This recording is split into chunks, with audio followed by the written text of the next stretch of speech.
As far as always thinking lifestyle first, turnkey rental properties, how does that measure up in your head of adhering to the commandments or not? Yeah, it's interesting. I almost feel like you got to split it into two categories, because are you owning the deeded property yourself, or are you having a group that's running, managing, scouting? So to me, I'm going to look at it through two different lenses. I think either can create lifestyle. I think either can create better or more lifestyle than maybe what someone has. For me, when I first started investing, I was building a business, and that business took a lot of time. And in order to replace that income, it took way less time for me, owning my own deeded property. I own mobile home parks. That's how I got started.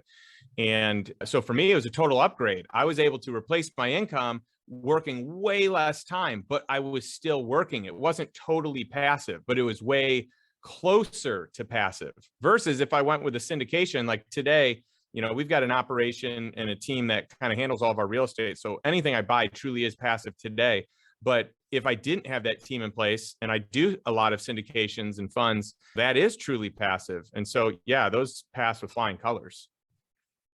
Love that. And just to give you a little bit more perspective on the folks that are on the show right now, they're more in the passive camp, right? They work with JWB to be that boots on the ground, that vertically integrated team that can control all aspects of it. And, they work to, of course, do the due diligence and then get to a level of trust for us to handle that.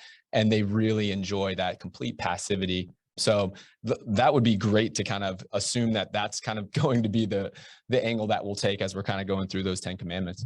Well, I think it's smart because you're buying your time back. Like my whole thesis with becoming a lifestyle investor is that you truly buy your time back, and you can spend it how you want. You can spend it focused on your gifts and the things that really light you up the most, and the relationships that are most important to you, right? And so when I was early on in my career, I bought real estate that I managed. I felt like I needed to figure out how to do that, to know how to find someone that I trusted. So I made a bigger return, but it cost me time. Today, I would trade in a heartbeat the extra return to have the time back and just have someone that I trusted run it and manage it. And so my goal today is that I never have to put time into any of my investments. I love that. What thoughts or advice would you have to make sure that you can be passive, but also, of course, own the asset? You have more control there. What do you like, and what have you seen people fail at? Well, I think to a certain degree, some people don't make the move because there's too much unknown, and so they miss out on great opportunities. I think most of the learning comes in just doing it. I don't know that I've ever been prepared enough to do the thing that I'm doing by prepping ahead of time. I mean, I'll do the best prep I can ahead of time. I think that the real magic and the real education comes when you have to learn. Like you're in a situation and you have to figure it out. So, I mean, I like your guys' strategy. I also like owning deeded property because you have the tax write-offs there. I mean, there's just so much in the realm of positives that happen when you actually own the real estate and have control.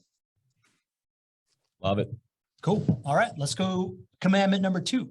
Commandment number 2. All right. Always find a way to reduce risk. How do you feel about that when it comes to turnkey properties? Yeah. So with risk, I think you've got to look at it a few different ways. Number one, I love real estate because, if it's turnkey, then you don't, in theory, have to put much extra into it. I mean, you might, and you may not have caught something in due diligence, but generally you don't. You pay a certain amount and then you've got cash flow coming in if you're buying cash flowing assets.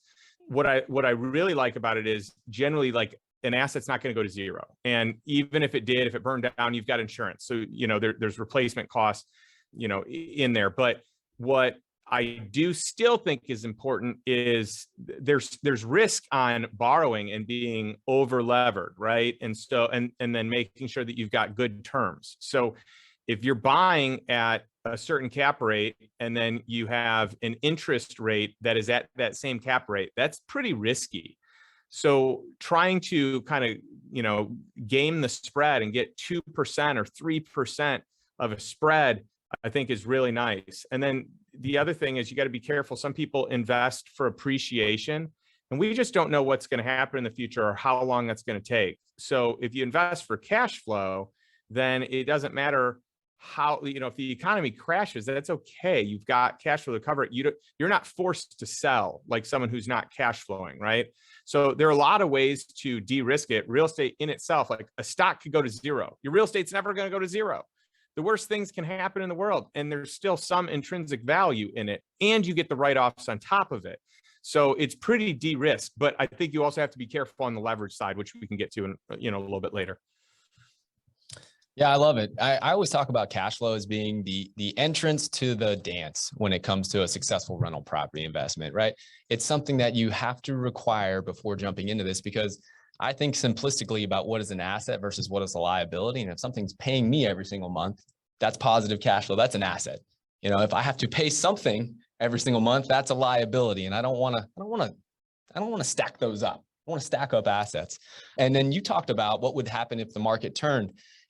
I actually bought those 40 rental properties in 2006 and 2007, as we mentioned. And I'm one of the few people in the entire country who made those decisions to buy 40 rental properties at that time, who still owns them, right? And who has bought more. And the only reason that I was able to do that as a fledgling entrepreneur at 23 years old without stacks of cash backing me up and without experience here is because I reduced the risk, just like commandment number 2. I bought with positive cash flow as a requirement. And then what I allowed is for time for those other for-profit centers to do their thing. And then interesting, you talked about home price appreciation as well. You mentioned we don't know what it's going to do in the short run. And I absolutely believe that, right? We have to go into it if we're going to be buying rental properties and you want to maximize all 5 profit centers, you got to be in for a full market cycle, right? You can't count on home price appreciation. So if you are counting on home price appreciation and you are not requiring positive cash flow, you are way too risky in rental properties. And that's how most people got burned, especially as the market crashed in the past. Let's just jump right into it, right? That is commandment number 5, create immediate cash flow. How do you see that, Justin?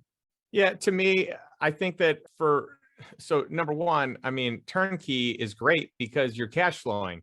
And I think that that's the foundation. A lot of your financial advisors and money managers say, oh no, your foundation is to max out your qualified dollars. And you want to get, max out the tax deferral when likely it's going to be at a higher interest rate, a tax rate down the road. I think the foundation should be build your cash flow to cover your survival income. That should be number 1. Like, what does it cost you to live? What does it cost you? And this is super bare minimum, but your mortgage, your car payments, maybe if you're just eating, ramen, whatever, like super bare minimum, what does that cost you on a monthly basis? And then build the cash flow to that, then build the cash flow to, like your current lifestyle, and then build the cash flow to maybe your ideal lifestyle, or maybe what it is that you're pulling in at your day job, or what you're pulling in at the business that you're running. And it can start small. It can start with like, hey, this deal covers my utilities. So every month, my own personal home utilities are covered.